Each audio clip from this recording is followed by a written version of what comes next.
Good afternoon, everyone, and welcome to the next in the AMPC webinar series. Today, we're lucky enough to be joined by Dr. Ian Norton from Response Global and Dr. Mary Wood from AMIC to talk to us in regards to the COVID safety and how we can lead as an industry the way forward. We've also got Matt O'Brien, who is the project manager for AMPC online, waving his hand there. And we thank everyone that's on the panel today. And also we have Jill and Craig, who are also form part of the Response Global team. So Response Global was formed in early 2020 and was established as a social enterprise to provide assistance to organisations seeking to improve their localised response in times of emergency. And so we're very lucky today with Dr. Ian Norton's expertise in having travelled the world and having worked in a number of different types of diseases. And I'll let him sort of give a bit more of his background when he starts the presentation. Just in terms of some of the formalities for today, we really encourage questions. We will be holding the questions to the end of the session. But on your toolbar, you'll have a questions tab. If you can just type in your questions there, and when we get to the questions location, Matt, Mary and Ian will be having a bit of a talkback radio session to be able to talk through it. Also, we have Mary Wu from AMIC that will be sort of giving us an update on all the information that AMIC has been sending out and a bit of an update on all the proactive things that AMIC have been doing for the industry. So we thank Mary as well for joining us. So Matt, with that, I might hand over to you now, if you would like to just give a bit of an overview of where AMPC sort of sits in all of this and, you know, why we decided to run this as our next webinar. Thank you. Okay, thank you, Amanda. Good afternoon, everybody. Matt O'Brien here, Senior Manager for Research and Development for AMPC. What our commitment is for you guys as members, and for those people who are in, who may not be members, who are getting the benefit of being at this webinar, is that we're committed to assisting the processing industry in areas in which we have, the potential to assist and do research. And part of what we're wanting, what we found out was the last time when we did a webinar where we were talking about COVID right at the very, I suppose, start of the outbreak, and we were talking about remote verification. We did a small survey, and there was certainly a bunch of people out there who were thirsting for more knowledge around it, and we're working towards understanding how they could put in a system themselves. Now, I know that AMIC have put out a really good a couple of sets of guidelines. So the most recent one was a couple of weeks ago, and so that should have a really good amount of information for you guys to be able to help put together your system. But I think we've got the opportunity here with a pandemic expert who's been at the front line of such things as SARS and MERS, able to give us some facts rather than the factoids that we sometimes see out there in some of our social media, so that we can sit there and understand a little bit more about what's going on. And there might be an opportunity here within that for us to be able to assist you guys with anything that you've further got, and that's what the question and answer is for. Ask more questions, and we can get more knowledge out there into the processing teams out there. So without any further ado, thank you very much, Ian. Thank you very much, Mary, for being here today, and I'll hand over for Ian to start on his presentation. Thank you. Great, thanks very much, Matt and Amanda. A pleasure to be with you. Hopefully you can see the slides. Is that correct? You give me a thumbs up. Perfect. I'm talking to you right now from the Victorian Aged Care Crisis Centre. Actually, I'm not currently in Queensland with the team. You can see on the screen. Instead, I'm down here in Victoria. I've been down for the last 2 weeks or so, helping set up an emergency management system to manage the aged care crisis hitting Melbourne and the wider Victorian area. And I'm working here in a large sort of operations centre with 70 people directing that. I'll return back to Queensland later on tonight, having put in place some systems, but it really shows some of the issues that I want to discuss with you again today, and how relevant it is for all of us to try and get this right. Looking forward to the questions and answers as they come through. Perhaps I can start by, let me see, hopefully you're getting a slide. Shout if you can't see my next slide, but this is really the point of the presentation just now, is to help guide us through, I suppose, the information overload that's come with COVID. It's been very clear, and this is a picture of our head office, sort of with some of the recommendations from Safe Work Australia and Department of Health and many other states and territories guidances, and sometimes it's overwhelming. It's not always consistent, and we do need to make sense of all this and make it practical and specific for businesses, particularly in the meat processing industry. What I hope to get through is a couple of major things. First of all, to help you bust some myths. So I'll do my best to start with a few of them, and as questions come up, then I'm really looking forward to that at the end. But really, this is about getting clarity on messaging and finding the right information that's relevant to you. I'm going to keep on linking it back to other work that I've done in the past, and maybe on that, we've just set up Respond Global in the last 6-7 months or so. Prior to that, I worked for WHO for 6 years in Geneva and leading some responses into the West African Ebola response, diphtheria in Bangladesh, conflicts in Iraq, etc. And a lot of this system, the emergency management approach to health crises, is learned from those frontline experiences. This is the new normal, and we're going to talk about what we can expect as an industry and as a country and as a global community from COVID. And then, as I say, passing to you for questions and answers. But before we do that, perhaps I'm going to ask you some questions. I won't be able to get, I suppose, feedback directly, but certainly I'm interested to hear what you have to say about some of these basic questions, because it's not always clear. Or you might see one media program telling you a piece of information, and then it seems to be contradicted by another media branch. And if we don't understand the basics of this virus, then it makes it very hard for you as individuals with your families, but also as you as business leaders dealing with your own staff and discussing with them how to make sure the messages that you're trying to put in place for your individual plants are consistent. I suppose if I'm giving you these 3 options, which one do you think, if there is one that you would pick as the most easy way to catch the virus? Is it touching surfaces and then, of course, touching your face? Is it talking to someone, interacting with others? Or is it directly touching them and shaking their hand? Now, as I say, I can't hear your replies. Generally, it's a spread, and everybody says, well, we're not really sure. But there's one of these which is 80 to 90% the cause of this particular virus spreading amongst the community. And it's the middle one, it's the second one. It's all about how we interact, we talk, and we discuss, and how we meet other people. So it's a direct face-to-face spread. At the very beginning of the outbreak, we saw a lot of people concentrating on environmental cleaning and disinfection as the one hit, the one silver bullet. It is not actually spread mostly by that. That is the reason for spreading in maybe 10, maximum 20% of cases. It's almost always the way your staff and your colleagues and your friends are interacting with each other that spreads this virus around. My next question really is, which of the 3 T's, and unfortunately I've just given the answer because of my animation issue there, sorry about that. I was going to ask you which of the 3 T's that we were waiting for the government to put in place before allowing reopening of the economy. And we heard very early on that we were trying to flatten the curve, and this idea that we're all becoming, I suppose, experts in epidemiology and curves. The big issue here had been we wanted to delay and lock down and try and stop the spread, first of all. That was the first reason for these lockdowns when we first started those in March. But it was also to buy us some time.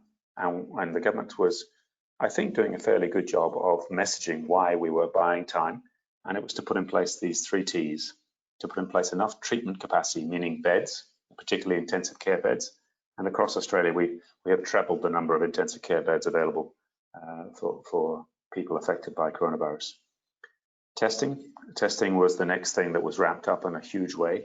Australia is really leading the way amongst similar sized countries, and certainly per capita, we lead the way in numbers of tests per population. And so that has been a really useful and very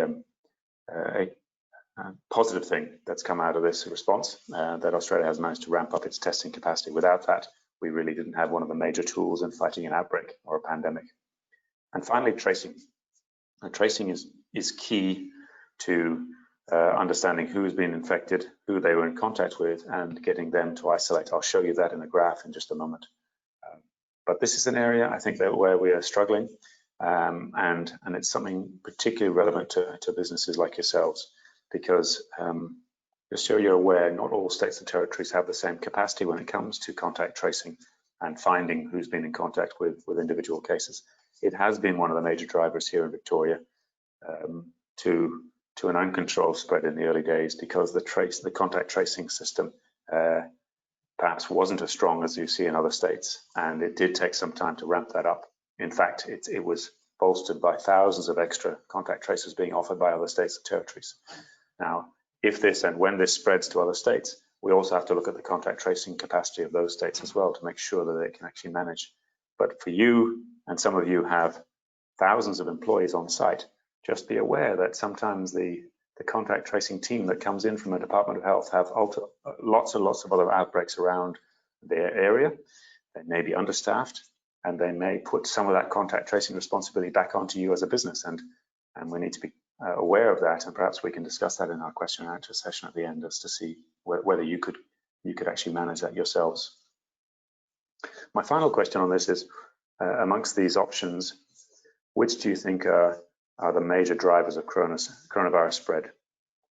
You can choose any one of those, or you can choose all of the above.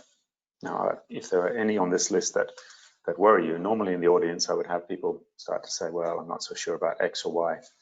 But I'll pause for a moment and let you have a look at that and see which one you think, if there are any on this that you're worried about and we're not really sure of, or if you think they're all involved. Now, hopefully many of you have come up and said, let me just see if I can see. No, I can't see that. That's okay. Can't see any answers coming in, but for me, certainly droplet spread is the #1 driver. Again, this is because it's passed from one person to another. Droplets can spread effectively as you speak and as you sing or shout, particularly in a forward direction. And effectively, those droplets can pass the virus in that droplet to the next person. Now, we do know that if you're working in a noisy environment, and this can be the case in production lines, particularly in meat processing plants, that spread goes much further if you're shouting. And so if you are working in a noisy environment, or if you're in a nightclub or a pub where the music is loud, then that shouting does spread those droplets even further, up to 4 meters, instead of the 1.1 or 1.5 that we currently use to allow us to judge how much that physical or social distance should be from another. But really, the physical distance rule is all about droplet spread. It's trying to distance ourselves far enough away to allow gravity to take hold and let the droplet drop to the ground before it hits the next person. The question on everybody's mind at the moment is this question about aerosols versus airborne. And if I can, I'm going to try and explain some of this debate. We have known since late February. I was working in the USC for a response over in San Francisco to try and manage a huge cruise ship that had been affected by coronavirus in early March. And by late February, we already knew from US CDC that aerosols were carrying coronavirus. We knew that. We knew that little tiny particles, if you were to sneeze into the air, you'll see a mist form, and that mist hangs in the air for some time, and that is effectively an aerosol. And we knew that those tiny droplets of fluid that were floating also contained the virus and could spread it to others. It takes up to 3 hours for aerosols to finally drop to the ground. And so by knowing that, then you can actually control aerosol spread by leaving rooms empty if there has been an infected person inside, and allowing that aerosol to drop to the ground, and then it can be cleaned off surfaces. The question then came, particularly in June and July, and a large debate through the WHO about airborne transmission. Now, what this really means is aerosol and airborne is very, very closely linked. Of course, aerosols are effectively floating in the air, a bit like smoke or haze. The question had always been, though, could that be sucked up into an air conditioning unit and transmitted to the next room and to the next room? And so far, there isn't evidence of that kind of transmission in this particular virus. And so to be clear, we know it's aerosolized, and we know that aerosol can hang in the air and it can move around an office building or around an operation floor. But we cannot find so far, and we're watching the science very carefully, evidence that it's sucked up in HVAC systems and transmitted to other rooms. We're watching this extremely carefully, and we'll certainly keep AMPC and you appraised if that was to change, but the evidence is not so far. Certainly with good quality filters and other things, that will generally decrease the chance of aerosols being able to go from room to room. From sewage points of view, this is actually now in the media as well. It has been found in sewage. We're not sure that it's actually transmitted that way. We are worried about the aerosolization of spray that might come from sewage plants or maceration and those kind of things. So those workers who are dealing directly with raw sewage have to wear personal protective equipment. But generally, it's not transmitted by like a diarrheal disease, but it is found in sewage, at least the virus particles. And they do some testing at a community or even a city level in the sewage systems to see if the virus is transmitting in the population. We do know that it does live on surfaces. It does sit on surfaces for some time. I'm going to show you a slide about that in a moment. But really, you have to touch that surface and then touch your hand to your face to actually get transmission. You cannot get it directly through intact skin. There has been some discussion about hand hygiene, and of course, there are many companies trying to sell you various products at the moment. I just want to reiterate again, if I was going to ask you a question, which is more effective? Hopefully all of you are thinking to yourselves that it's the number one, because it certainly is hand washing with soap and water. This is an enveloped virus, so this virus has a small lipid or fat envelope around it, which makes it susceptible to detergents. Therefore, with a detergent and with the physical action of rubbing your hands together for 20 seconds, we do know that this virus is destroyed. It disrupts that out of a layer and it dies. It is more effective than alcohol hand rub. Bleach in water, I certainly wouldn't recommend it. It's what we used to use in other responses, particularly in Africa. I would not do that. It causes dermatitis in your skin, and it tends to degrade the sort of integrity of the skin layer over time. But simple hand washing with soap and water, if you can somehow engineer those hand soap and water basins nearby your entrances for staff, then you will be able to really manage hand hygiene. Alcohol hand rub is seen as a temporary sort of cover between hand washes with soap and water. It's not a replacement, and it is a secondary value. Sorry, Ian, before we go any further, there is a question that's probably relevant to what you've just gone through. Jose Climaco, I think, has asked the question, does the transmission through droplets include sweat, or specifically droplets from the mouth and nose? Great, that's a great question. Thanks, Jose. And that it is proven that that there hasn't been documented spread through sweat so far. So we've done quite a bit of work with some very large gym franchisees across in the US and other places, and we have been looking at this very carefully and watching it, but there is no documented cases of sweat causing coronavirus spread. It's directly from the droplets released from the mucous membranes around your nose and mouth and in your lungs. It's particularly effective when that aerosol or air comes from deep inside your lungs. So big shouts, coughing, working very hard on a treadmill, for example, and also in choirs and singing. These are the areas where we see droplet spread most effective. Okay, well, while we're on it and while I'm off mute, there's been a couple of other questions. I think you've answered Emma Rook's question where she asked, do you know whether it's airborne or not? I think you've answered that question already with your discussion. But James Taylor from, I'm pretty sure it's a James Taylor from BE Campbell, has asked, has mentioned that one of their sites has been conducting a trial using face shields. It's not gone very well because there's been significant fogging up. He's interested to understand if there's anywhere out there that's got any solutions to this. And I think I'll leave it there if you've got anything, but I know that Mary may have some information around that later on when she does her part after yours. But if there's anything you'd like to touch on with that. And the other one that Mick Crouch from Mintrack has asked, they're constantly hearing that touching your face can transmit the virus to yourself. Are we saying that the part Are we saying any part of the face or just mouth, lips, eyes, and nose, I suppose? Great. So there are definitely discussions about transmission. So it definitely, for the last one, it has to be around your mouth and nose, and eyes. So if the virus is on your hands, you picked it up off something, it has to actually go into a mucous membrane that can absorb it. So that is around your nose, your mouth, and your eyes.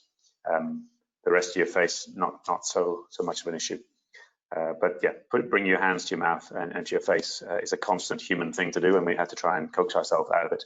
The face shield issue, they're really designed, so we're very clear here, you need to wear a mask and a face shield. The face shield is additional, it's not a replacement of a mask.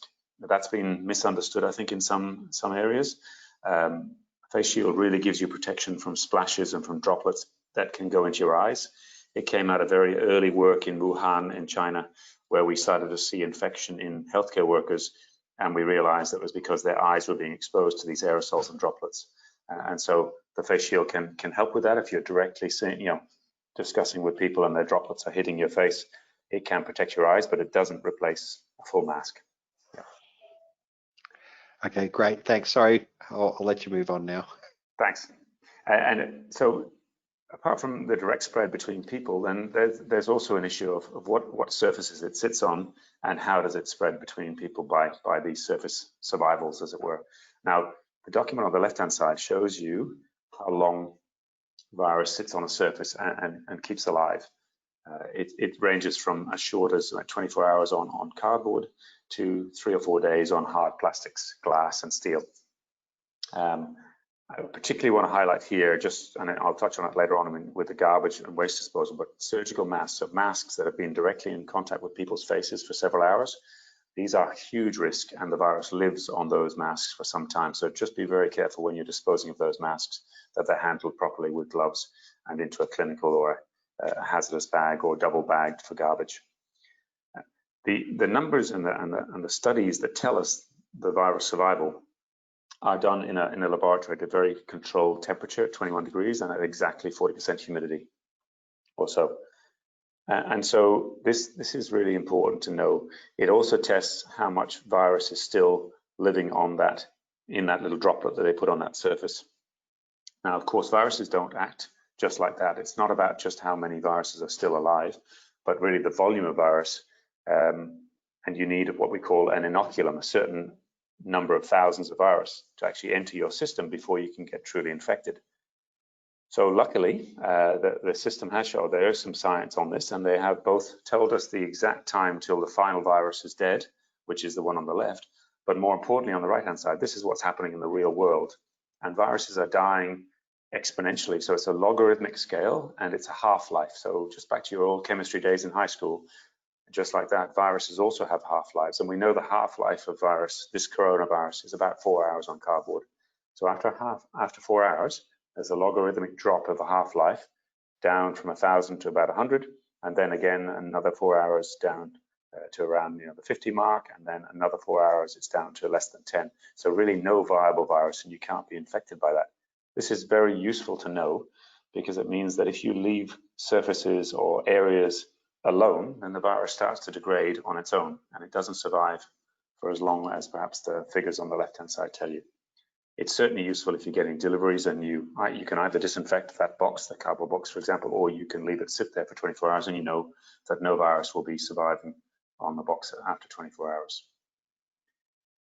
On the cleaning and disinfection side, certainly we need to make sure there's some myth busting around this as well, because it is confusing for people.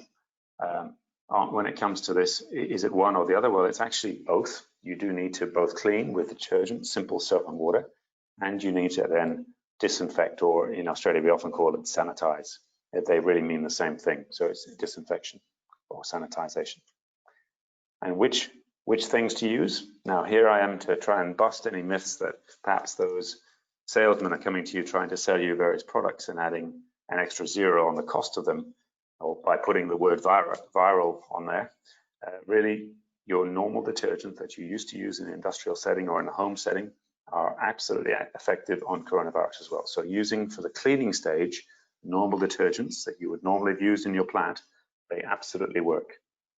Disinfection, doesn't work unless you physically cleaned a surface beforehand, and you know this from food safety in your normal daily work. When it comes to disinfection, we should be really clear that there are many chemicals that kill coronavirus, but there are some that kill it fast and some that take up to 10 minutes. Many food-related industry areas use what we call, as you know, quaternary ammonia compounds. That does kill coronavirus. It's very effective, but it takes a full 10 minutes. That is absolutely perfect for cleaning production line areas at the end of a processing shift. So I would recommend it for that. Whereas if you're trying to clean inside your canteens where there's a lot of throughput of people coming and going and sitting down and standing up, you can't use effectively a quaternary ammonia compound because it's going to take 10 minutes before it's been active on the coronavirus that might have been shed there. And so then I would choose one of those simple, cheap disinfectants that I list here. They all act within a minute at the right concentration, and it's double normal household strength bleach at 0.1%. It's hydrogen peroxide at 3%, or it's ethanol at 70%. And again, just a simple tip around ethanol and alcohol hand rubs or alcohol spray on surfaces. Alcohol kills the virus by dehydration. It effectively desiccates it, it dries it out. And so you do need to know how that works, and that when you rub it on your hands or you rub it on, you spray it on a surface, you need to wipe it across the surface to spread it thinly and fully, and then you need to allow it to evaporate. It's in the evaporation off your hands or on the surface that desiccation occurs, and only after it's fully dry has it worked. So if you start using your hands when they're still wet with ethanol, with an alcohol hand rub on, it hasn't worked yet. Just a couple of points. I mean, we've had a lot of experience for several decades now in responding to outbreaks around the world, but a couple of things that really hit home, and a few short anecdotes on this. The left-hand top corner was where we were asked to respond to the Ruby Princess. This is the first initial assessment on board of the crew. It was not, we weren't involved, I promise, with the passenger offload. That happened way before we got involved, but it was around the crew management, because the crew had been told to leave Australian waters, get out of here, but there was about 1,050 of them on board. And we were hearing rumors about a lot of them being sick at that stage. They'd been infected by the passengers and on it had gone. And so we went on board, and with that assessment and the discussion that I had to have then with the Minister for Home Affairs, the Ruby Princess was allowed to come in and dock at Port Kembla, and then we helped manage the 14 days of quarantine isolation and trying to stop the outbreak on board. In that time, I'd like to just jump in there. There's a couple of really quick questions around the disinfection side of things, which I think is might be worthwhile to clear up right now before we move any further. Is there an environmental test available? Michelle Locke has asked that question, or is it just the surface testing? So environmental testing and surface testing, I would see as similar or the same. But there is in a microbiology in a lot of the plants, they'll have an open plate to see what's currently in the air and getting around there within sort of airborne and aerosol. And then a surface testing is like the swab type testing or a cloth that we'd use. And then is there that kind of test available? Yes. So both have been used for more, the research side of things. That certainly has been available, particularly out of the US and other areas. And certainly some of that surface testing, particularly, is widely available now in many places. So that surface testing is part and parcel. The agar plate or open sort of aerosol side hasn't been done much of, and certainly I don't think it would be useful or used that much in an industrial setting right now. But it has been done for research purposes to try and work out how the virus is being spread in restaurants and other areas by public health units. So yes is the answer to both are available, but I think the surface testing is more easily available than the aerosol. Okay, no worries. And there's a second one. Mary Wu, who's on our panel today, she's asked the question: how does varying levels of disinfectant, so the concentration of a product, how does that affect the destruction time? Is it sort of like a thermal death rate where the higher the temperature, the quicker? Is it the higher the concentration, the quicker the destruction of the virus? Or yes, so there's certainly a minimum kill concentration, just like any other chemical for bacteria and other things. And so 0.1% has been that lower level. certainly going higher, particularly in bleach and other products, shortens the kill time. And so some of those that I didn't list, but they're not effective in sort of weak concentrations. If you were to increase that, then certainly the kill time shortens down and becomes effective. Heat, it's about 55 degrees Celsius seems to be effective. And so for industrial dishwashers, for hot washes and sprays, as I know some parts of the food industry use, that's also effective. Yeah, UV light is also effective, but it does have there's a graded, I can share the science behind it, but there is UV light killing times, and it does, you know, obviously it's power and time related. Okay, thanks. So really the point, I suppose, from the Ruby Princess story was that we had an ongoing chain of transmission amongst the crew. We had several people who had been in quarantine for about 3 weeks at that stage in a locked cabin, effectively being delivered food and other necessities, but had been kept there just to keep part of the crew safe and well in case they needed to sail it in an emergency. And as we were monitoring and trying to get people through these 2 weeks of quarantine and to try and stop all transmission, it became clear that 3 of them had become infected, and we immediately presumed that they had broken the rules and left their cabin, and it wasn't the case. They had not. And then we had to figure out how the virus had been transmitted into them. And it did turn out, in this case, these 3 people, these 3 men, had been infected by spray or surface spread onto something that was then delivered into their cabin. It was on some bags, and we couldn't work out who amongst those delivering or preparing food was infected. It didn't turn out to be a food handler. It turned out to be a lady who had no symptoms or declared she didn't have symptoms at the time, but she was delivering little sort of emergency supplies from the onboard ship shop, so toothpaste or whatever these guys needed. And unfortunately, she had declared she had no symptoms. And then when we talked to her after her test came back as positive, we just tested everybody to find out where it was coming from. It was this lady, and she said, yes, I did notice my sense of smell had disappeared a few days before. And this was in the days, of course, when the symptoms of coronavirus were not well known, and this loss of taste and loss of smell was still a new phenomenon. But that really showed us that there were some subtle and interesting signs that were still being learned at the time, and it took some time to get to the bottom of it. It was also, I suppose, a lesson in public awareness, and that is for my Ebola photo on the top right, and also for the diphtheria photo. We were involved in managing a huge outbreak of diphtheria, a childhood disease that should be eradicated through vaccines, but it's not yet, and it was affecting the 1 million Rohingya population that had fled the conflict in Myanmar across the border into Bangladesh in about 2 years ago now. In both of those, it was all a question of messaging and understanding of how diseases spread, breaking down those myths about what was happening, and making sure that the families and the population themselves felt that they were part of the solution.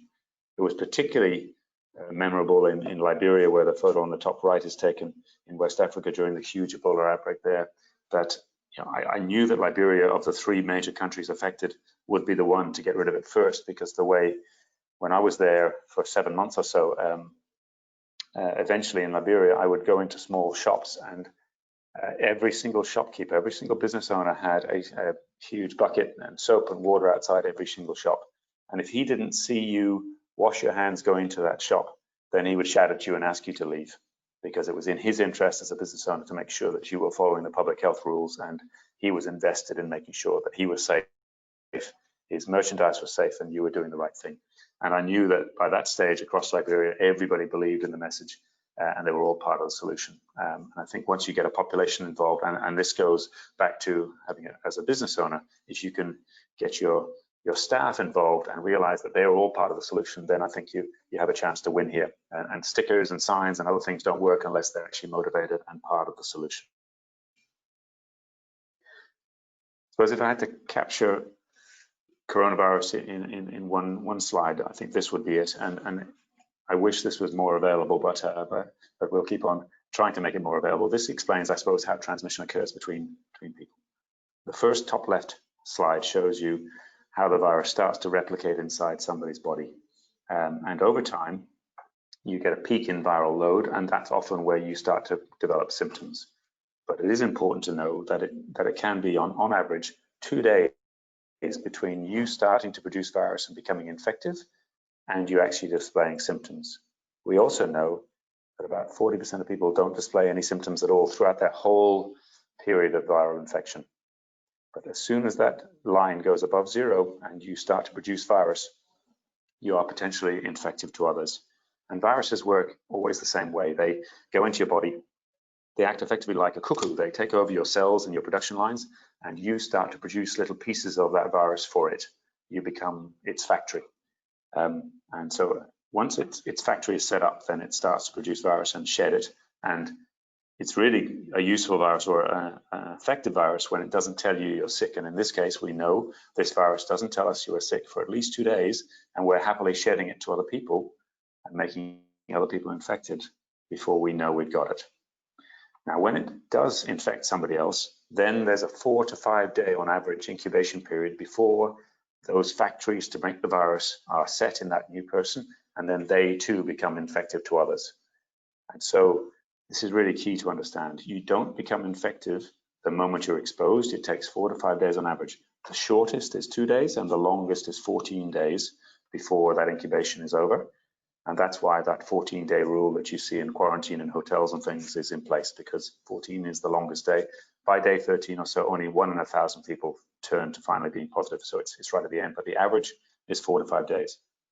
And in that time, if there's a way to stop by isolating people and getting them away, we can actually stop them spreading it on to a third person. So if we can test early and we can get that test result back within about 24 hours, then there's a chance that we can tell everybody who is exposed to the first person to go home and isolate, and that could potentially stop that second generation spread. So in summary, we stop spreading from one person to another by things like hand hygiene, physical distancing and disinfection, and we stop the spread from that second person to a third person by getting that second person home, tested it as soon as possible and isolated. I'm going to pause there, Matt, to see if there's any questions on this area, because this is vital. I was about to hold them over to the end, but I've got I have Okay. got a quite pertinent question around this, though, if you'd like to answer it. Do we know what an infectious dose is? Example, are infected asymptomatic people able to spread the virus to the same extent as infected people? It's a very good question. The science is not perfect on this, but we certainly know 2 things. We do know that asymptomatic people can spread it. I remember very well when the media broke about this. Maria, one of my friends from Geneva WHO, made a bit of a mistake in the way she described this in the media, and it was big news for about 2 days across the world, but it was incorrect. Asymptomatic people can spread it. So there has been discussion about whether asymptomatic people might have a lesser peak in virus, but they definitely can still shed, and they definitely have been proven to infect others. So that's not perfect. I suppose the other question then is there an inoculum? Is there a minimum amount of virus? So there has been work on this. It's to not get too technical, but it's about 50 to 100,000 viruses or virions. Now, what does that really mean? Well, we know that one single sneeze can transmit about 1 million viruses. So one sneeze is enough, definitely, but it does take a minimum, around 50 to 100,000 viruses. It's a bit like E. coli and all these other bacteria and viruses. They all require a certain minimum amount before they're spread. And this is really the calculation that went into those 15 minutes of direct contact or 2 hours in the same room. Those rules are based on some of this minimum inoculum estimation, but it really is an estimation. Okay. I'll move on that in the interest of time, if you're happy. Yes, please. Okay, thanks. I think it's useful as business owners, particularly people working in industry, to understand at least some of the possible scenarios facing us and what will happen in the future. There are 3 major options here. That waves, the first wave will be copied by a second wave of similar size, and a third and a fourth wave. So that is our peaks and valleys graph at the top here.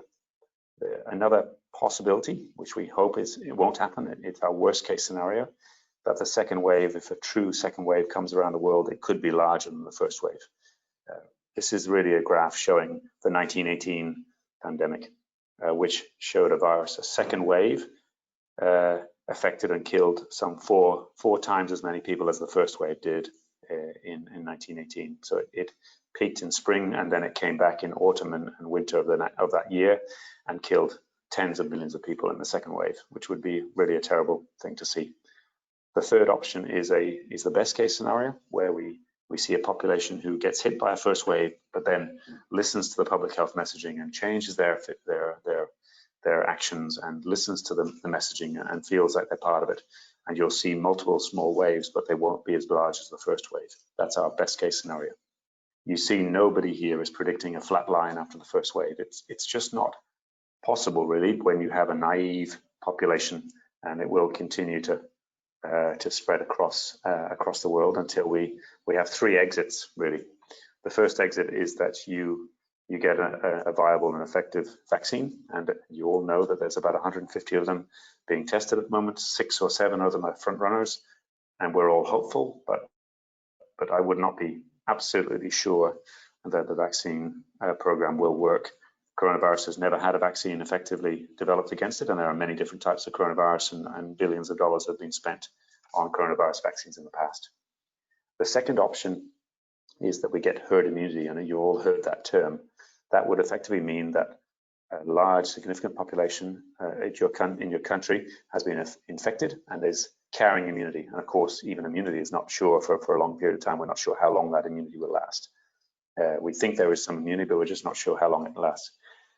So examples like in New York, where a lot of people were affected in the first wave, now the population is showing less than 20% immunity. In Italy, where they had a huge outbreak, about 9%, and in France, 6% of the population are now immune. So it's a long way to go to that herd immunity figure, which is estimated about 50 to 60% or so. The final one is that we could see a mutation in the virus and it becomes less virulent, less dangerous, but be careful what we wish for. It could also become more virulent. So nothing is sure when it comes to viral mutations. These are the public health rules, really, which will remain for the future and for the rest of this pandemic. And if we can follow those and we can embed them and make it part of our daily life, then we have a chance to dampen each subsequent response. So the first being physical distancing, hand hygiene, respiratory hygiene, and frequent cleaning and disinfection. Can you let me just go before? Perfect, thanks. The next sort of areas I wanted to discuss very quickly are that we need to, all of us, have plans in place at a business level, particularly around what to do and what if a worker calls in sick and says they have been told to get tested. I don't really have time to get into this in detail, but certainly this is a simulation or a discussion that would have to happen at a senior level within your business, and make sure that you have protocols in place. I'm sure this is already affecting many of you, and this is a key part of our defense. Workshopping, if that worker who was gone off and got tested was positive, and for now you know the number of days of infection that was occurring the 2 days before, then you start to be able to plan how many people could potentially have been affected, and what to do about that. And finally, I suppose, if somebody has visited your site and the state health department rings you and says that they were at your site, then how have you gone about your business continuity planning to make sure that contractors and those who are visiting for a short period have been isolated from others? But we do know that if somebody was discussing directly with them and could have been in contact, it won't be possible in that short period for them to have secondarily infected other people within your workplace. And so you can ring fence those who are dealing with public or contractors in a way. Lots of discussion around staff, and this is getting into a lot of detail now, but very happy to share this slide set through AMPC if that's useful.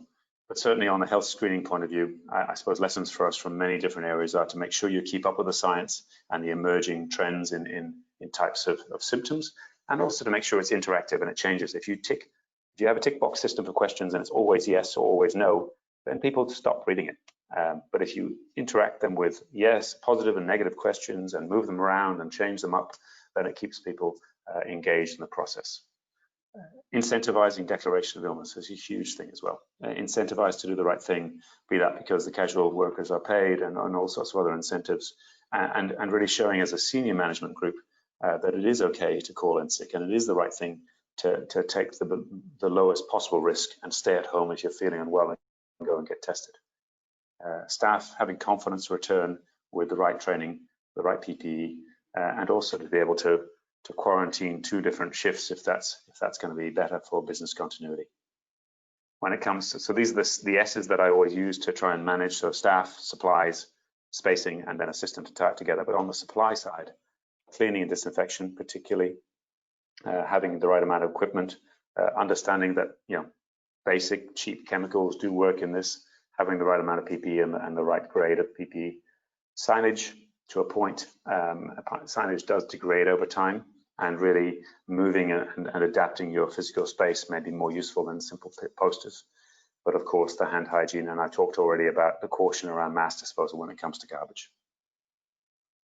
When it comes to space, and looking carefully at some of the big plants that we've been helping out with already in the work industry, in the food industry, physical distancing and flow of staff amongst each other is one part. But more than anything else, we're seeing the shared common areas as the highest risk point, particularly if you're wearing masks on the production floor. And then when you come into the canteen, of course, people have to take their masks off, and that's where the risk happens.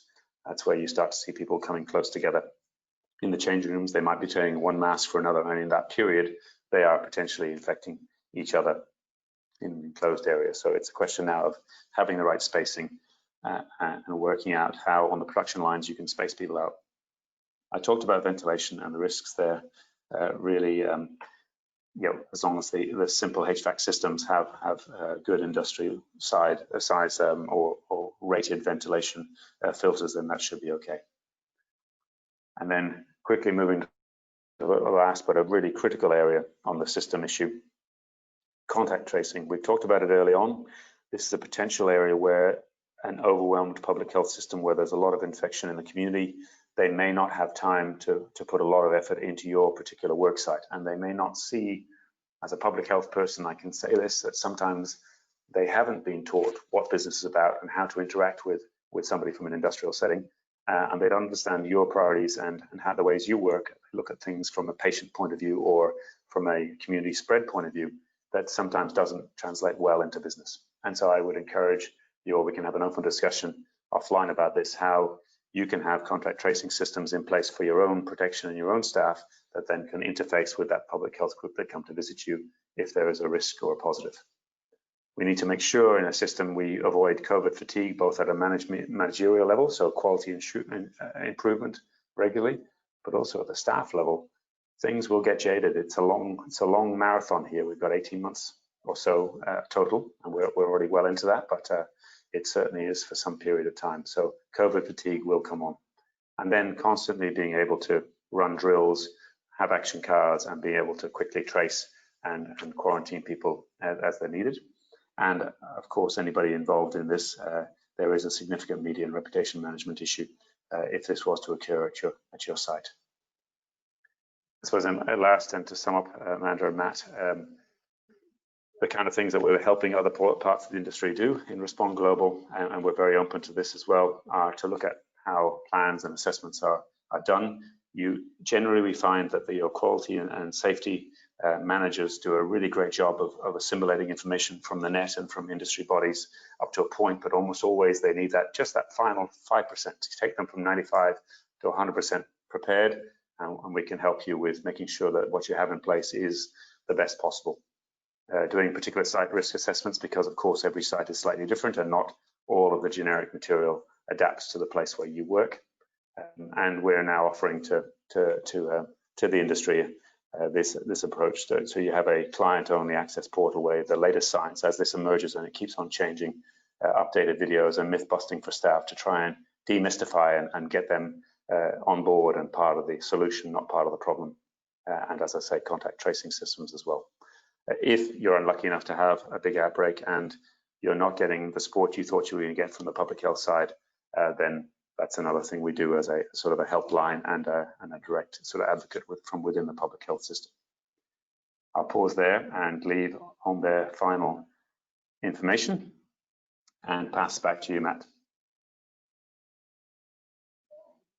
Thanks, Ian. That was a really very interesting and thorough presentation for us, and I'm glad that we've got someone of your standing and ability and experience who's worked with certainly pandemic type issues before to help present to our guys today. I'm going to hand over now, and Ian, this is a thing for you to be able to hand over the ability to do presentation over to Mary Wu. So I'm going to introduce to Mary. I'm going to introduce Mary, and most people will know Mary Wu. She's a general manager of policy. I probably got that incorrect, but Mary can clarify that. But Mary's been working on the front line with the industry and sort of working with all the departments, state and federal, around the response for the meat industry. And so she's just going to take you through a few things from the guidelines and give us a bit of an update on how things are going. So thank you, Mary.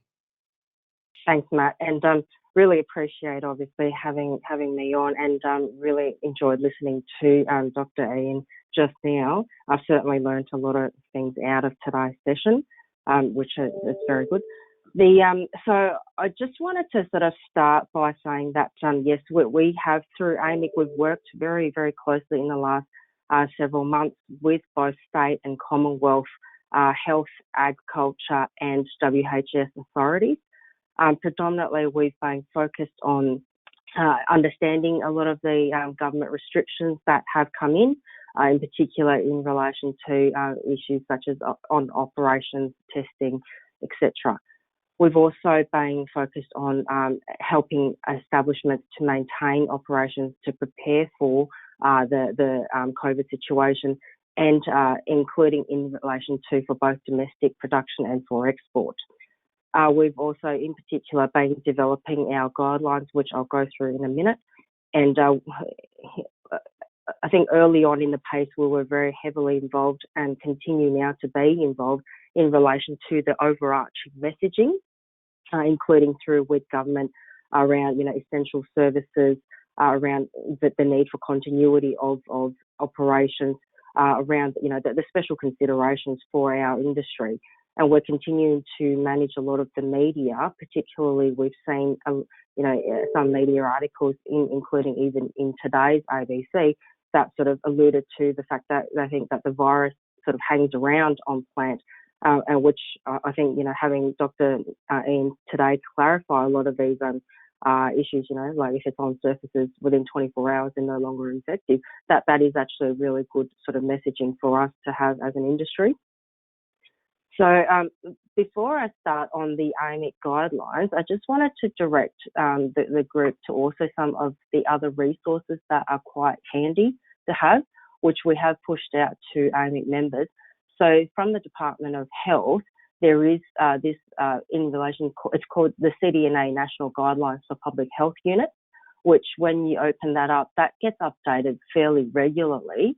And when you open it up, it looks a bit like this, and it talks about, there's so many different versions that they've had of it. That's the log of changes. And this is reflective of the fact that it is an evolving disease and we're learning more about it as we go. But certainly it is, I find it very useful as a reference document, which then goes back to, how surveillance conducted, what's the definition of case management, how do you manage cases, etc. So it is quite a useful document. In particular, I think the latest iteration has a section on meat processing facilities, which is highlighted in yellow here. And if you click on the guidelines in relation to the links in here, it brings you to a page which is the WorkSafe Victoria, which again has a lot of resources in there in relation to how to control and manage if you should get a positive.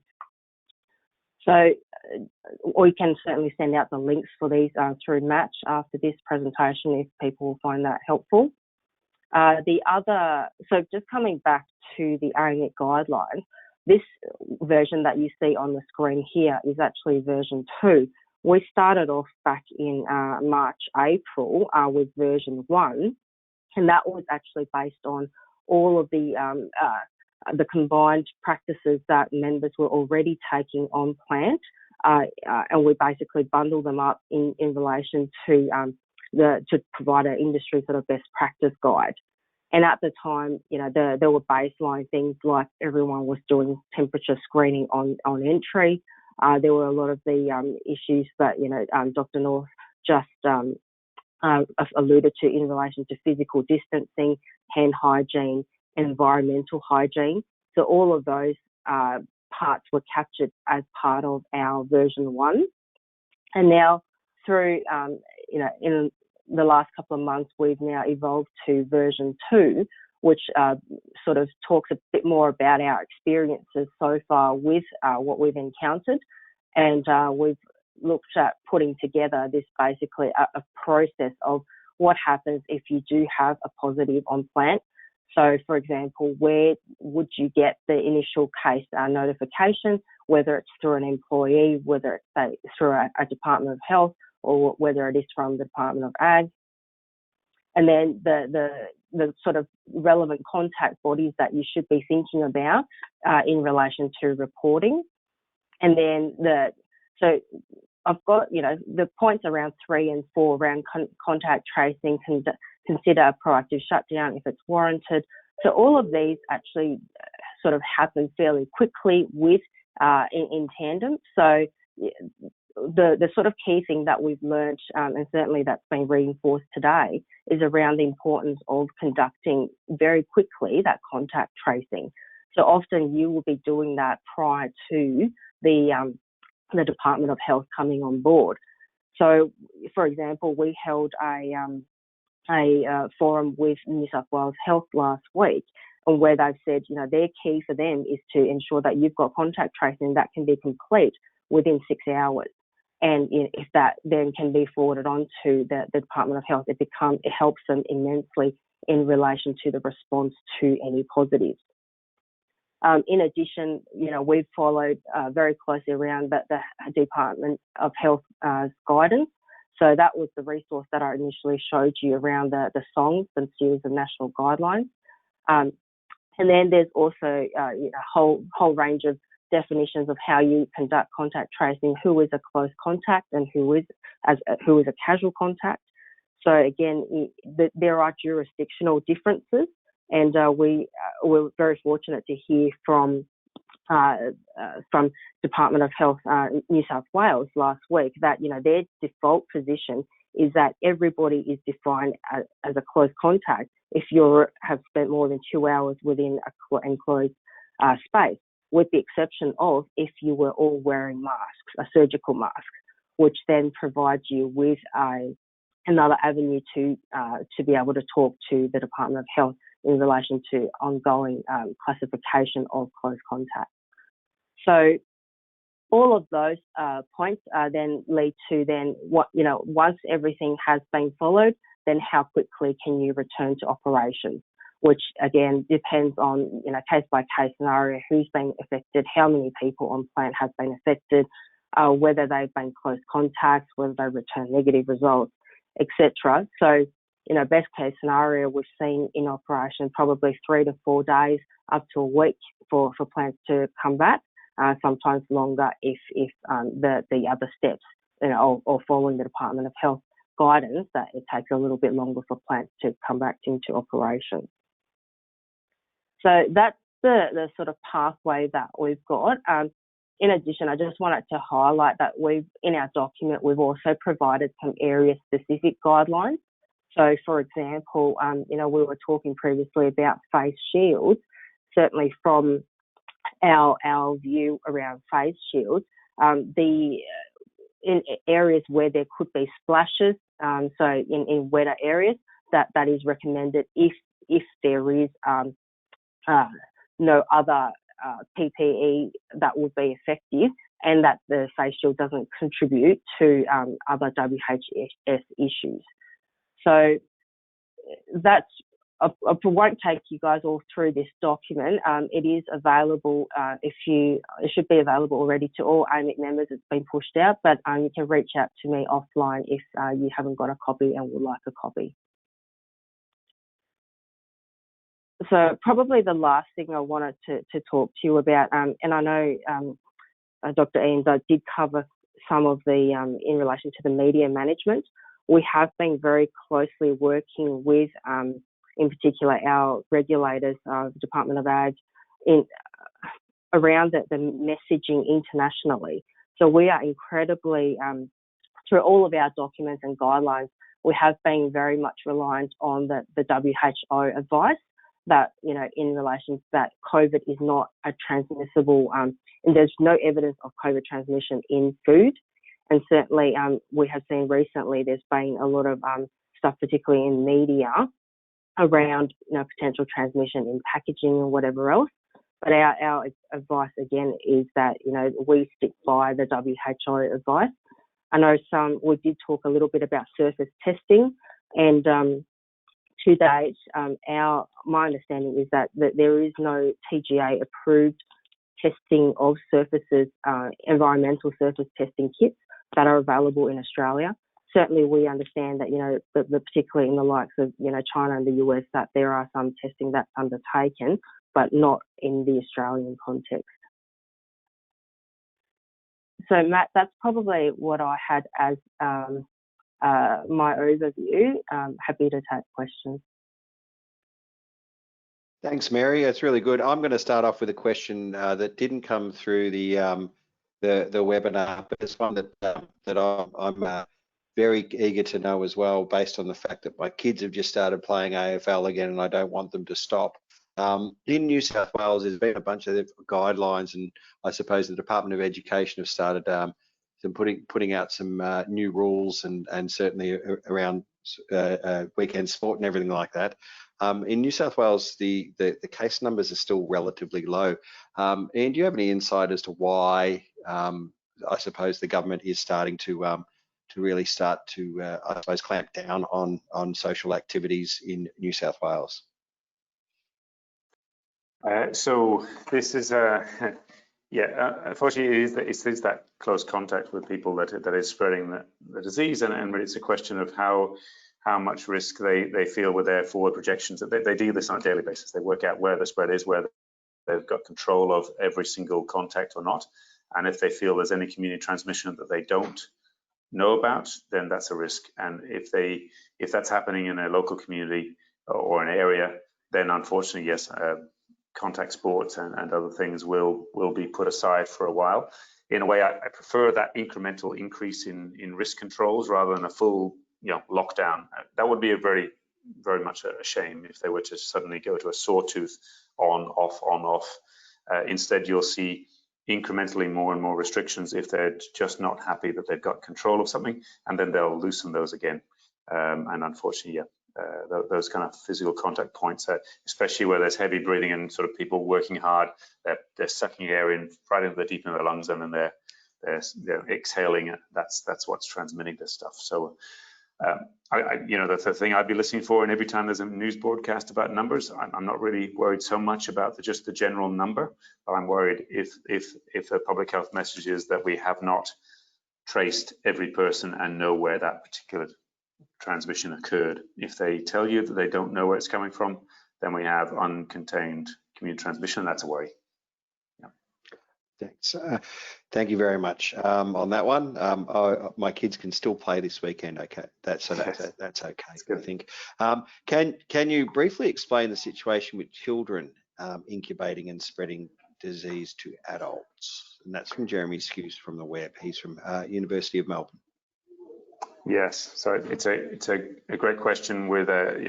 So again, science is emerging. Mary said this as well. This is constantly evolving. That's why there's so many song or cDNA updates. It's constantly, we're trying to keep on top of what's occurring in other countries and learning from that. First impressions were that children were not the super spreaders that we might see them do in other diseases. There are some diseases where children are really the main source of infection, and that's not the case in coronavirus. We knew that from the beginning. Then there's been some discussion and debate about why that wasn't the case this time. Was it because children have particularly strong immune systems, particularly around their mouth and nose, that stops them getting all these infections from each other? because we know how kids play, and they have a lot of extra antibodies in that mucus and around their mouth and nose, and that's maybe why they're slightly more resistant to coronavirus infections from each other. So there's no absolute. It's not that they don't get it, but that they're not transmitting it as easily as perhaps adults are.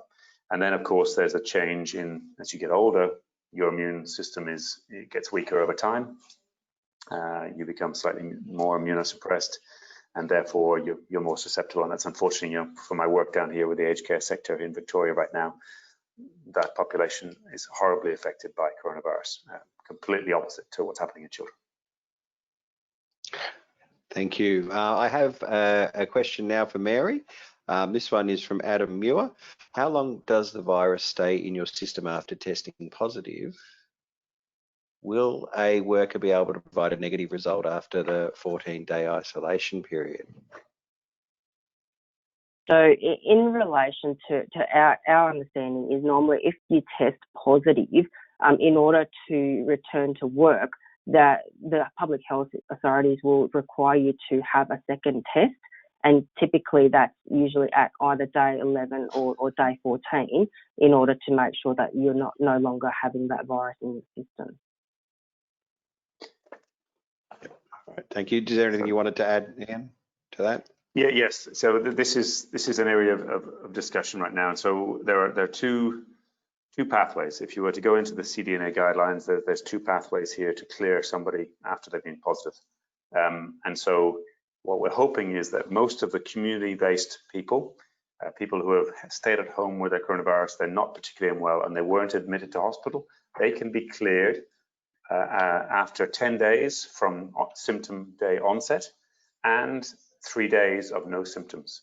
So we've got to be very clear. It's on the website again or the guidance, but for those who didn't go to hospital, have no other underlying health issues, you can be declared free of disease 10 days after your symptoms started. You're tested positive sometime there, 10 days after your symptoms started, and 3 days of no symptoms. So that can be within the 10 days or after those 3 days, those 10 days rather. So that's the first group. For the negative testing, it's got to be 2 negative tests 24 hours apart. And that's particularly tough to achieve. And just so you're aware, the tests are so sensitive that you could still be positive some 2 to 3 weeks after your virus is actually no longer infecting other people, but you still have a positive test. And this is really tough. So if I was a business owner and I had staff out, I would prefer the first day-based system to get people back to work rather than having to wait for 2 negative tests sequentially 2 days or 1 day apart. It's quite hard to achieve. That's only required through CDNA guidelines for those who are admitted to hospital. Okay, so Christopher Torley has asked on the web as well, if the workplace had a known case, should testing be conducted the same next or 4 to 5 days later? So what's the experience on that? So that's open to both Ian and Mary as well. Yes, thanks. So what we do usually is what we call acquisition testing, which is we can screen people with a test that day to see if anybody else in that workplace or in that aged care facility, whatever it is also positive. You're right, in a way, it would be more sensible in a way to think about isolating everybody who was a contact and then testing them 4 or 5 days later, because at that stage they've gone through the incubation period and you've got a better chance of catching everybody. But generally the public health teams are going in testing early, and then presuming that there are possible exposures, they will be home isolated with those close contacts, and then often they're offered a second test on day 11. So there's the current testing regimes, and it changes per jurisdictional state. Yeah. Okay. Yeah. Can Mary, I just say that? Also, yeah, probably just on Ian's last comment around jurisdictional differences. Certainly, when we talked to New South Wales Health, their view was if there was a positive, they'd be looking at testing on day 3. So it's when, given that, allow that time for people to become infected and viremic, and so that you've got enough virus to be able to detect it. Okay, perfect. Thank you. We've still got a few more questions coming in, so which is good. It seems to be a very popular thing, and there seems to be a lot of, I suppose, still information that people are wanting. So this is great. This is from Sana Ralph, who unfortunately Sana has left. The thing must have had an emergency on the line or something. But is it mandatory for employees to wear both masks and face shields? I think we've gone through this a little, but I think it's probably worthwhile really drilling down on what are the consequences if employees disagree to wear them, as it is very uneasy for a few roles like boning and a few others where a lot of body movement is required. So I'm not sure. Mary, do you want to lead off with that one? Yeah, sure. So I know that there are, again, some jurisdictional differences. So, for example, in Victoria, it's mandatory to have the face masks on, and in particular, some of their guidance and including the workplace directions that have come out say that where practical, you could wear a face shield on top of that as well. So having that double layer of protection, but only where practical. So, you know, you wouldn't be doing it if the risk of fogging was causing an issue for WHS purposes. But in terms of being mandatory, I don't think that you have to both wear the mask and the shield together at this point. Yep, I'd agree with that. It's in here. Masks are likely to become mandatory when there's an outbreak in your community, just like we're seeing here in Victoria. So that's the first step. The face shield is an added extra. It's not a one or the other. It's an added extra where there is a direct risk of droplets spread from others into your face. Really, that's the main issue. Yep. Yeah, that's good. I think we touched on it earlier on, but I think it's really important for us to really be able to zone in on these kinds of things. After recovering, this is from Abhi Satish. After recovering, does the virus still stay in the system? If so, how long will it take to be clear from the COVID virus? I think we've gone through this, but I think it's worthwhile. Again, it seems to be something, there might be a few misnomers out there. Can it stay in our system without any symptoms? So that's the full question. Yeah, so certainly you can be infective to others and actually have the virus and not have any symptoms. That's clear. About 40% of people may get the virus, get infected, and go through their whole disease without any sign. So that's true. Then once you've gone beyond that curve that I showed before and you're no longer infective to others, you can still have little small pieces of the virus, broken up bits of it in your nose and in your mouth, and that can still test positive, but it's not infective to other people. It's not a whole virus that can be transmitted to somebody else. It's just little pieces of protein. And that's the issue with the negative testing thing, because you can still get a positive test even though you're no longer infective, because the virus, in fact, we've done some studies on this in New South Wales during the Ruby Princess thing, where we had people testing positive on day 21 or day 25. We took that sample, tried to grow the virus. It was impossible. It wasn't there. It was just little pieces of it. Okay, that's good to know, because I was seeing early on that there were people who were trying to claim that, oh, this virus carries on for 21, 28 days, and it's like, oh gosh. So that's good to hear. Although I realise, and this is from Emma Rook again, although I realise that specific site risk assessments will differ, as a general comment, are you advising the larger meat processors with multiple shifts to have a break between shifts so that staff on different shifts don't come into contact with each other? This might be one maybe for Mary to come at first. Yeah, sure. And certainly we've actually seen that in practice in Victoria. So there are processes that actively are undertaking, 2 shifts and having that physical and time separation between the shifts so that they don't encounter each other. So that is then to allow, that they don't meet in the car parks, they don't meet in the washrooms, they don't meet in any of the change rooms. So that's, we've certainly seen a move towards that to manage the Victorian situation. And I know that other processes across the country are doing that where possible. Okay, fantastic. Ian, that pretty much covers it, you would imagine? You have anything further to add? No, totally. Okay, This is a business continuity. Yep, absolutely. Yep. So I think I got 4 more questions. So hopefully, I think I probably won't take any more questions after these. Oh, hold on, is it 5? 5 more questions. Gosh, Christopher Tawley's asking a lot of questions, which is fantastic. If the workplace had a known case, should testing be conducted? Oh no, that's one I've already answered. We've already answered. Oh gosh. Here's one from Jose Clamarco again. What was the link to the first document that Dr. Mary Wu made reference to? I believe it was from the Department of Human Health Services. Yep. So it was called the CDNA guidelines. So the series of national guidelines. I'll send out the link after this, so everyone's got a copy of it. Perfect, thank you. Stuart Shaw from AMPC has asked on behalf of Mr. David Dwyer, so he doesn't want to admit that it was his question. How long does the virus remain active on meat?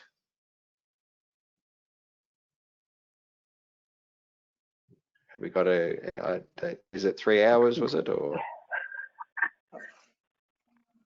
It's a very good question. I don't know, Mary, whether there's any specific science you can quote. Certainly, it's a surface like others in a cool environment. I mean, just to be clear, refrigeration and other forms of storage can increase viral survival. So the numbers I was quoting were 20 degrees Celsius. It lasts longer in cooler conditions, so that's very clear. We need to be sure of, and I suppose there's that discussion that's occurring about environmental testing occurring in China and export and how long it can live on meat. Yeah, I think for us the key that's a tough one. I'm just not aware of how long with the specifics.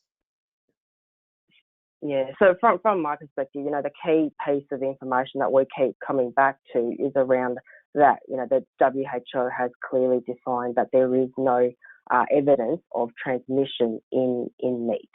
So whether it survives on the surface or not is academic. It's about the transmission, and that there is no evidence of transmission through food. Okay, I'll leave that and move on to the next one from Mark Gerard or Gerard. Is there more risk to different races, example Pacific Island or Indigenous people, as compared to people from a European background? So no, there hasn't been a difference in that race-based alone. It's more about other diseases that people might carry. Certainly diabetics, people who are obese or have lung disease, heavy smokers, and the aged or the elderly population. Those are the groups that there has been some discussion in the US about African American people being more susceptible. That is often due to the other related diseases that living in close quarters in poor environments, probably, rather than directly due to race alone. And COVID doesn't really care what color you are. That's for sure. It affects everybody. That's for sure. That's a good answer. Will industrial UV disinfection systems help prevent transmission? From Christopher Tawley.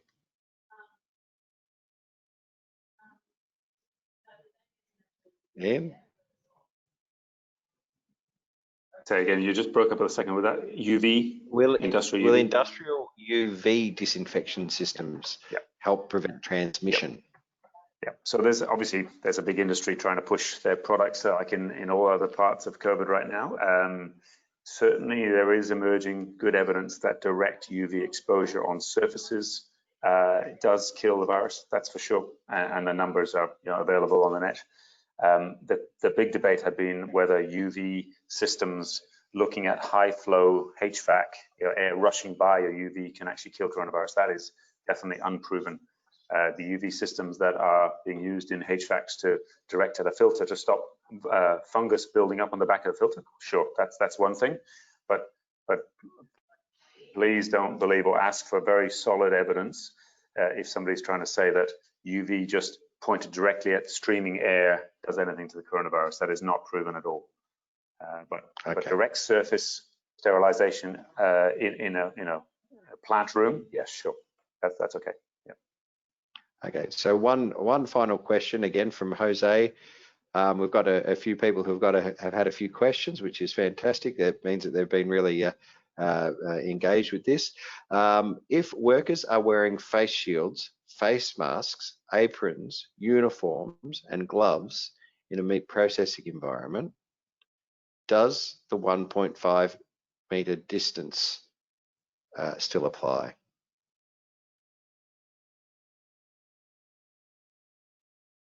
Mary wants to start. I can come in after. So, Mary, would you like to start with that one? Yeah. Yep. I think the public health advice is, wherever possible, maintain the 1.5. The addition of PPE,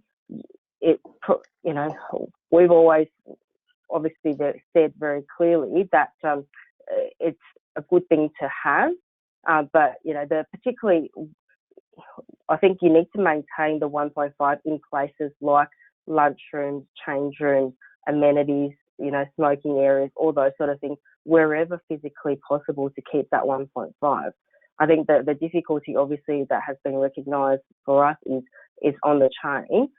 Can we keep that 1.5? So, and I think certainly from the many interactions that we've had both with Victoria and with other health authorities, they recognise that PPE has a role to play in those situations where you can't maintain that 1.5.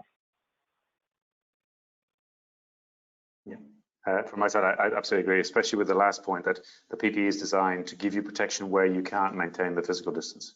And so if Jose's question is really, can I put people 1 metre, not 1.5 apart on the line? I get the point that that's where the stations of work were before. So that's exactly why PPE needs to be worn very carefully. But the moment they take that off and they can't physically wear PPE while they're eating their sandwich at lunch, they must be separated. Yeah. Okay. I will give one more because it was a follow-up to your answer on the UV question. As a follow-up to the UV, and this is from James Taylor. What about hydroxyl generators?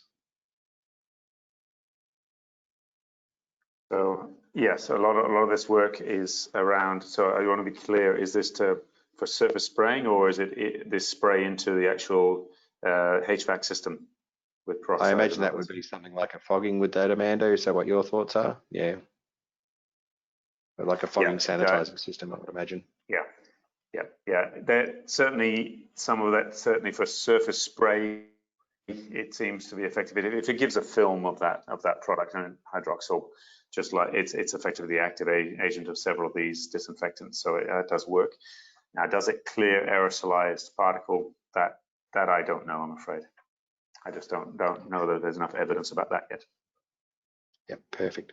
I think into HVAC, I think we've got a comment there. So there you go. That's the question there. And I think we're at this point, I think we've had a pretty good opportunity to have a lot of questioning and a lot of answers coming through, and I thank very much both Dr Ian Norton and Dr Mary Wu for making themselves available to be able to present to you guys. And for my purposes, if anyone wishes to I suppose engage further on these kinds of things, we can certainly have you in contact with Dr Ian Norton, and certainly from an AMIC perspective, Mary is certainly fighting the good fight on behalf of processors with the departments of the various jurisdictions, and certainly federally.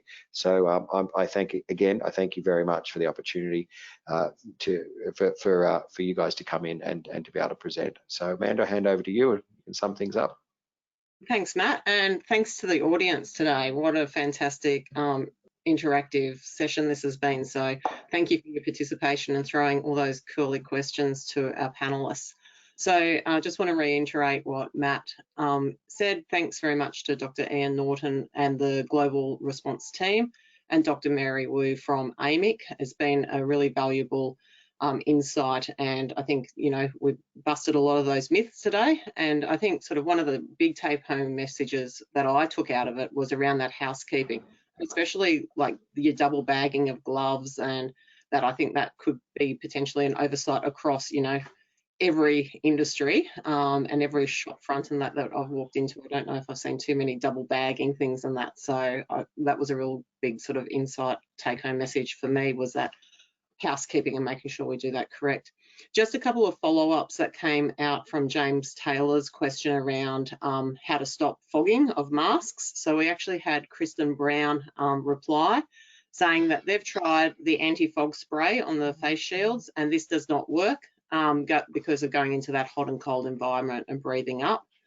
And Dale Meskin gave us a little insight. Some of the people that are wearing glasses at their plant found that a piece of hand towel on top of the mask has stopped them from fogging up.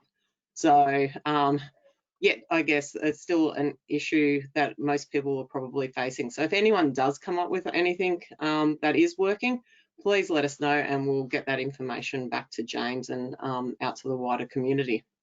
I'd just like to also let everyone know that this has been recorded today. I've had a lot of comments coming through about how good it was and people wanting a copy of the session.